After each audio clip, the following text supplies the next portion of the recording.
Our firm is the largest single member CPA firm in the nation. 200 plus employees, coming up on 40 million in revenue, and it's owned by one person, which is very rare. Mike Payne built Boss Advisors into one of the first multidisciplinary law and CPA firms in Arizona, and then sold it to become part of Haga Comer's growing enterprise. What got me here wouldn't get me there, right? I wanted to become a 10 million plus 8-figure firm. I didn't feel like I had the right skill set and experience to do that on my own. A couple of the potential buyers came through and they wanted to break everything off and keep it all separate. And that was a hard no for me. If you're running an accounting firm and thinking about your next chapter, growth, partnerships, or an exit, this conversation is for you.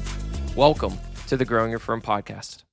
Hey everybody, David Cristello here, founder and CEO of Jetpack Workflow, co-founder at Actually Finance, and host of Growing Your Firm podcast. Today's guest is a returning summit guest and podcast guest, and the only person that's ever sent me a hat as a thank you. I still have the hat, Mike, but Mike Payne is back. He is both a lawyer and a CPA and practices in both areas. Mike started Boss Advisors, which was one of the first alternative business structures in Arizona, which allowed him to grow a team of both lawyers and CPAs under one roof. Mike recently merged his firm into Haga Comer, a top 150 CPA firm that is part of a larger enterprise, which includes a bank, a law firm, wealth management, and an insurance agency. As a side note, every time we have, I don't know if you know Jeff Bruskin, but every time we have Jeff Bruskin come on and talk about the world of M&A and strategy, he can't help himself. He always talks about how exciting the model of accounting firm plus law firm plus wealth management plus insurance firm. He mentions it every single time, but Mike, you're living it out, which is super cool. But Mike, welcome back to the show. Yeah, thanks, David. I forgot about the hat. Which hat did I send you, by the way? It was a gray front, black. It was like a trucker hat, and I believe it had like a patch on it, right? It had a patch, at a B, like a letter. P and an H. Yeah, that was 2 names ago. We've changed our name a couple times, but yeah, that was the original. That was the OG Payne Hipsch days. Before we get into the acquisition, I couldn't help myself now but ask, why did you change your name so many times? Well, this is a good question. It's very strategic. Initially it was not strategic. We went with the classic Payne Financial. I was solo, ran it that way for a couple of years, admitted a partner who was an EA, and we added his name to the firm, Payne Hipsch. I felt strongly, and it was primarily due to listening to, podcasts like yours and kind of just being more in the accounting community online, that I realized I don't want my name associated with the firm. And part of it was I had this belief that the firm was broader and bigger than just me. And the second part of it is a little bit selfish.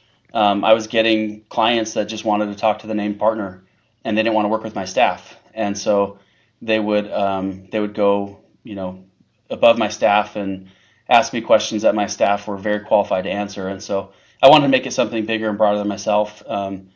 My business partner's name is a German name that wasn't easy to pronounce. And so it was kind of a stroke of luck, or whatever you want to call it.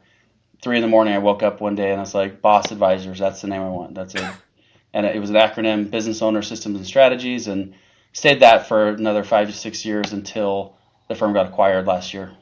Yeah, brilliant. Did your business partner stay with you through the whole way and through acquisition? No, he left about 3 years ago. He wanted to start a boutique firm, and I wanted to focus on the multidisciplinary firm.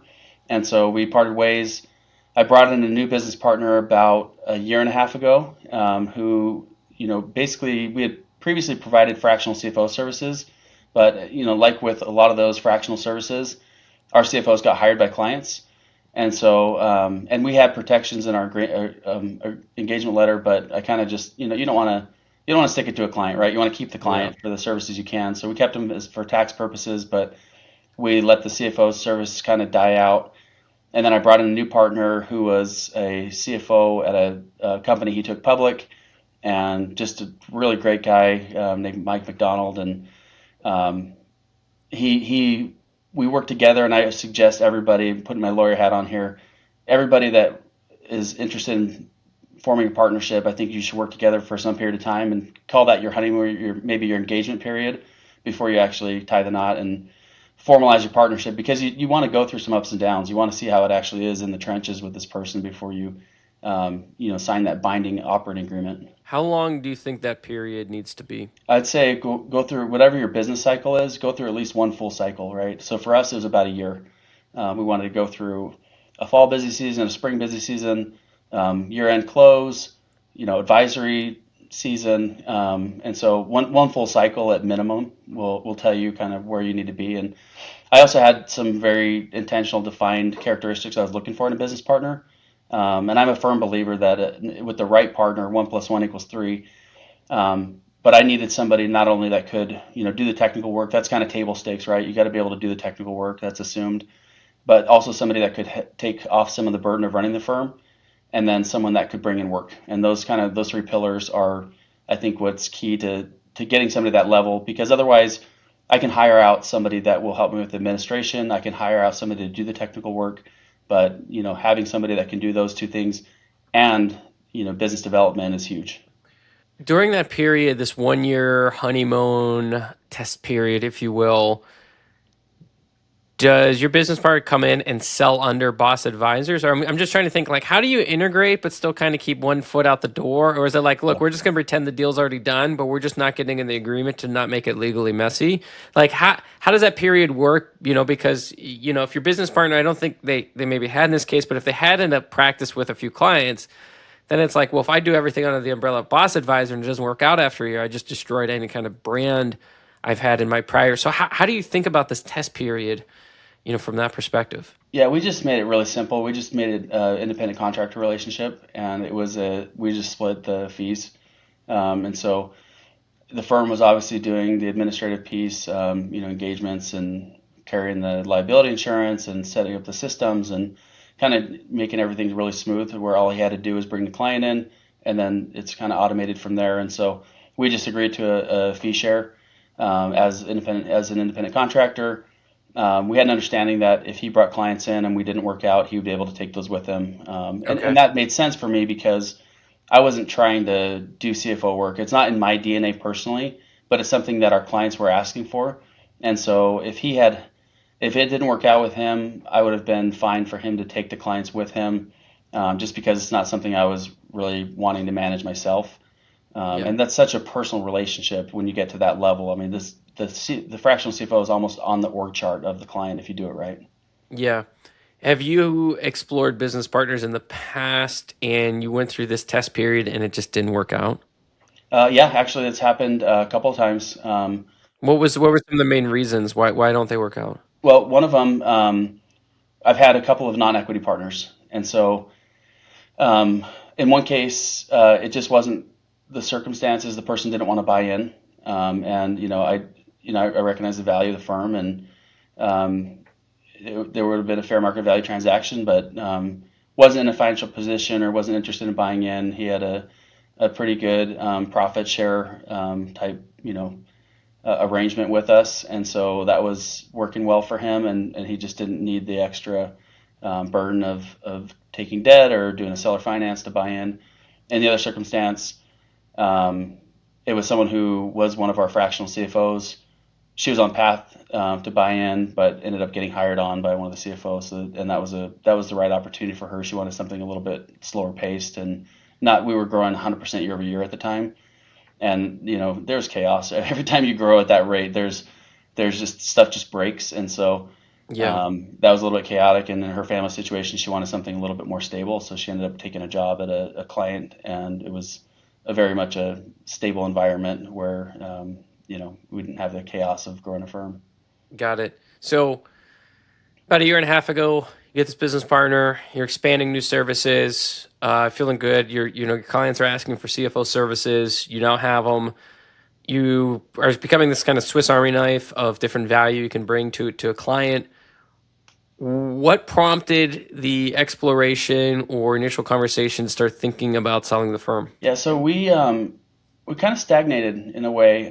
Got to $2 million in revenue, stayed there for a couple of years. Got to the point where I could see this multidisciplinary model that we had been running for probably, since I started the firm. And a quick history. When I started the CPA firm, it was end of 2017. I left EY and I started a CPA firm and a law firm side by side. And so I was doing multidisciplinary services before we were allowed to do it under one roof, before I was allowed to have a non-lawyer partner join the law firm. And then once Arizona changed its rules, Arizona is the first state that allowed the alternative business structure. We were the first ones to apply and be accepted as an ABS. And so then we combined everything formally. And so, kind of fast forward, we got to the point where I felt like, what got me here wouldn't get me there, right? And I wanted to become a 10 million plus 8-figure firm. I didn't feel like I had the right skill set and experience to do that on my own. And so we started looking at opportunities, and we were specifically looking for a partner that, and that's how I've looked at this, is finding a partner that would allow us to increase the scope of our services, but also be very much aligned that we want to build an integrated model. And it's hard to find. We had suitors that came, and we did work with a business broker. He did a fantastic job. Who is the broker? Let's give a shout out to the broker. Yeah, Justin Farmer from Private Practice Transitions. Awesome. Do you know him? No, he should come on the pod. Justin, come on the podcast. Yeah, I'll get you an intro for sure. So he only handles accounting firm transitions. Kind of does it quietly, but he handles some big deals. So a couple of the potential buyers came through, and they wanted to break everything off and keep it all separate. And that was a hard no for me, because this is kind of our identity, is providing this multidisciplinary service. Certainly our competitive advantage was be able to do everything under one roof, which makes everything easier, specifically for clients, because now they don't have to go be the interpreter between the lawyer and the accountant. We can have those back office conversations, and we don't even need the client's permission, because we're all under the same entity. So it's all under the same confidentiality rules. Great. And so you found a buyer that would not break it up, right? Yep. Yeah, we did. What is that? You do an initial call, initial due diligence. Like, at what point, how does it go from, what's the timeline from initial call to you get a letter of intent? Like, walk me through this whole timeline. And are you talking to how many people from the acquirer? Like, is this a meeting with 10 people? Is it you and the CEO? How does this all unpack? Yeah, so interestingly, I've done a lot of deals as a transactions lawyer. We do a lot of M&A within our law firm, and I've never seen a deal that was this smooth or easy. It was phenomenal. It was unbelievable. It was almost to the point where I was calling Justin and saying, "Hey, is this buyer for real?"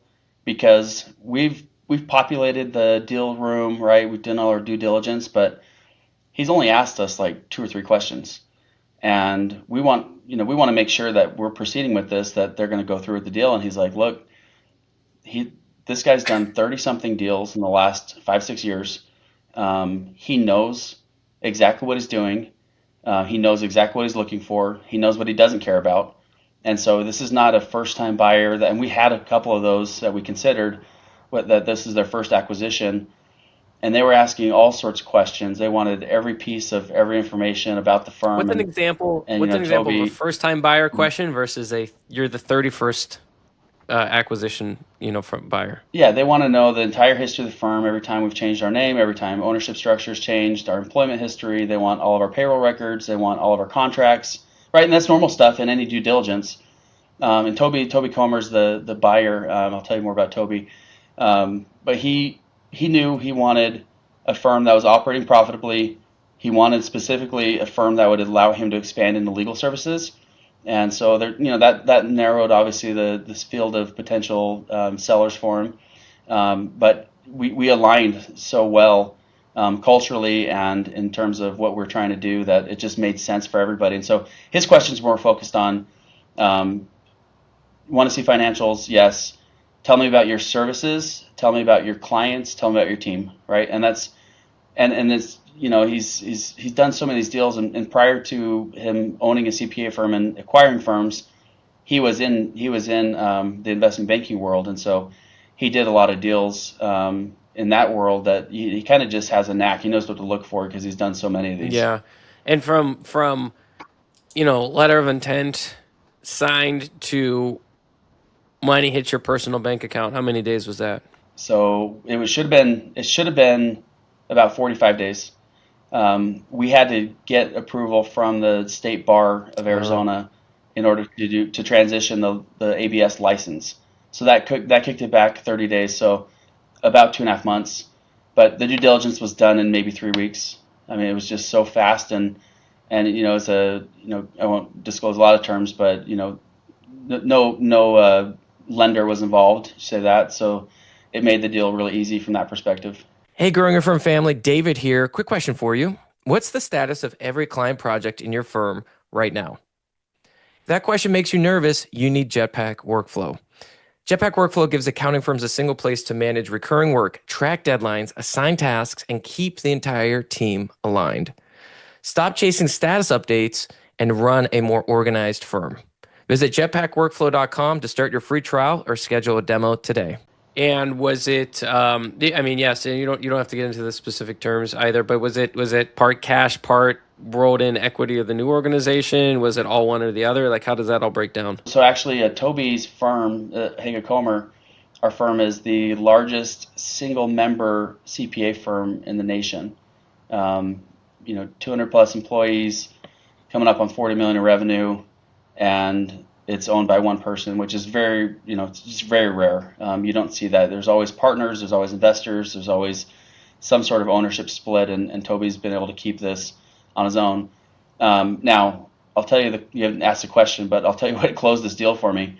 Because, when you think about this, you got to think about your team, your clients, and yourself, probably in that order. What's best for them. When we're looking at, we looked at 10 different potential deals. Toby closed the deal so smoothly by telling me that he's moving in 3 years, moving to an ESOP. So this will be an employee-owned firm in 3 years. It'll be a series of transactions over time and for him to sell all of his equity to the firm. But that's such an easy sell for me to my own team is, hey, look, if you stay here, you're going to have equity in the firm. It's going to be granted to you, and it's probably going to be enough, that alone, for you to retire on if you stay here for your career, outside of any retirement contributions you make, because the firm's shares are just increasing in value as we grow. We're adding 6, 7, 8 firms a year, adding 10 million to the top line every year. We'll be $100 million firm in the next 5 to 6 years. That's amazing. I think that model is going to catch on. It's already catching on. That money hits your account. Your team's taken care of. They're part of this. They're part of an up and coming ESOP model. Clients are getting more integrated services, and money hits your account. So, Mike, what's the first thing you did once you confirmed, like, oh, the money's there? Did you celebrate? Did you pay off debt? Like, what do you do? What do you do once you see it in your account? It was Halloween, so went to the bank, saw the transaction hit, and then I took my kids trick or treating, and we did full size candy bars that year. That's it, full size candy bars, baby. It was awesome. You're doing like some people make it rain with dollar bill. You had it with full size candy bars. I mean, that is. It's as a kid, that is the move, right? Like the house that has the full size candy bars is ridiculous. That's the power move for sure. Yeah. Does this mean every year now you have to do full size candy bars? Well, we did have to pay off some debt, business and personal, and so got myself back into a good financial position. How did that feel? And, just like somebody took 100-pound weight off my chest. It was just incredible to be able to be debt free and then be able to I was renting a house at the time and I bought a house. I went through a divorce a few years ago, so I had a little bit of stuff to recover from, and my goal with the deal personally was to just get back into a stable financial position that I had been in previously, and got there, and now there's just upside from here, and not only financially, but just within the firm. There's so much growth that there's so much opportunity. Those things go hand in hand. Yeah, absolutely. Yeah, it must feel so good. I mean, just like the quality of your sleep must just have gone up, and I just find like I could imagine just those small moments when you're driving to the grocery store, you're going out to eat, everything just feels a little bit better knowing you're not tied down with debt. Yeah, and I had I was renting the house for my parents, and so there was a family transaction there that I just wanted that to go away. And my parents are so gracious and so generous, and I appreciate it so much. But it's just doing business with family. There's an element to it that kind of changes the dynamic of the relationship, and I was ready for that to be over. Yeah, it just cleared everything. And so post-transaction, what's been the integration like? 30, 60, 90 days after it closes, what's changed, if anything, about your day-to-day? Yeah, so they basically gave us the option to integrate into their services, and I would say maybe not services, but their technology and process, specifically with tax compliance, or to keep our stuff for one more year. We chose, I was like, well, let's just bite the bullet. It's a short timeline because we closed on November 1st, and we basically had 2 months before tax season hit to learn their systems, and that was a little bit rocky. In retrospect, I probably would have taken the option to wait one more year and stay in our current systems, just so we could have learned a little bit, more slowly, and that pushed our busy season back by a few weeks just with the transition. But otherwise, one thing that the firm does really well that I did not do very effectively, I did from time to time, but not as consistently as I should have, was just having very clear metrics and KPIs at the individual level. And so the firm makes it very transparent with, and I'll speak specifically to the tax team because that's where I spend a lot of my time is managing my tax team. There's a revenue goal. You get a percentage of your production, right? So every client you're managing, you get a percentage of that depending on your role in the engagement, depending on the type of engagement. And, essentially you're trying to hit 2.5 times your cost is your revenue goal for the year. And as long as you hit that, you're on track, exceed that, you're getting probably a raise, probably a promotion, those kind of things. And so it's very clear, and we do trimester reviews. And so there's no surprises at year end as to where you stand. And the one thing I really like about the system is it gives flexibility for people to grow their career on their own pace. And so if you're in the situation where your family situation tells you like, hey, I just want to kind of not coast, but I just want like steady work, right? I don't want to kill myself and try to aspire to, a higher position or higher compensation. I just want to like have a balanced life and be with my family. That's an option in this firm. If you're like, hey, I'm here to win and I want to get to the top and I'm just going to bust it and do everything I can, that's an option too, right? You can take on bigger projects, you can upsell your clients, you can find opportunities, and you're kind of in control of your career. And I really like one thing that this is the stark contrast, and this is a bigger firm, obviously, in terms of size and employees, but it feels so different than Big Four. I felt like at Big Four, a lot of the rewards were based on tenure, not merit, and that's very much the opposite here. This is very much a situation where you are rewarded for merit, production, and value that you bring. How does production percentage? How is that? So I'm just looking very simplistically. You have something. There's intake, processing, review, and deliver. Mm-hmm. And so I'm David. I've been assigned the processing. So they're just looking at, what percentage of processing it makes up the completed product. And then I get assigned a dollar amount for what the work just completed is worth to the client of what we built on for the model to work out. Is that all correct? Yeah. So, for example, if with a basic tax return, you've got a preparer and a reviewer and a signer. The reviewer and the signer may or may not be the same person depending on the complexity of the return, right? But the reviewer, and I don't know exact numbers off the top of my head, but let's say the preparer gets 40%, the reviewer gets 40%, and the signer gets 20% of the credit for that work. And so it's very easy to look at the work ahead of time, right? For the most part, clients stay. We're adding a few, proportionally, a small percentage of clients every year. And so you can look out and see, like, hey, if I handle this book of business, and that's especially true with our model. The firm's basically broken up into offices, and ours is call it the Mesa office. Even though we're spread out across the firm and in other countries, our office is based in Mesa. My business partner and I have physical office here, and so we'll call it the Mesa office. We're more advisory based. The vast majority of our work is subscription fees that are recurring every month. And so that's a very different model than high volume tax prep, which a lot of the firm does still do that. And so we had to work out a different credit percentage for client managers who are managing ongoing clients on that advisory basis. If you have a recurring month-end close client, it's $1,000. A 400 will go to person A, 400 to person B, and 200 to person C, or something like that. Sure. Yeah. Yep. Okay. And it's all laid out in an Excel spreadsheet, and it's different for the accounting piece versus tax, but it's very clear. That's what I find as a manager and as a leader, people want clarity more than they want, maybe something that's even more favorable to them in whatever way. When you change things up and there's uncertainty, that's when you lose people, and that's when you lose clients. That's when you lose staff. But if you're clear and consistent, I think Brene Brown says, clear is kind. It's very true in this situation. One of the final questions I have for you, a couple questions. Any regrets about selling the business? No, it's been everything I hoped for and more. Part of my job, the role I'm growing into is innovation, and so we are starting to already take steps to innovate the firm in terms of the technology and process. We purchased Blue Jay AI software. We purchased Jackie Myers Tax Plan IQ tax planning software. We're looking at upgrading a billing system and potentially down the road a practice management system.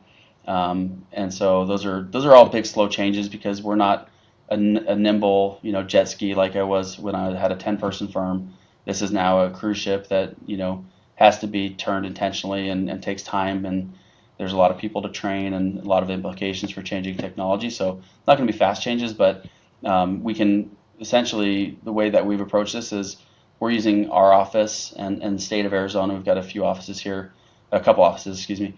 We're using this as kind of the testing grounds, the proving grounds, and so we're developing our advisory model within a couple of offices and perfecting that, and then rolling that out to other offices one by one. Nice.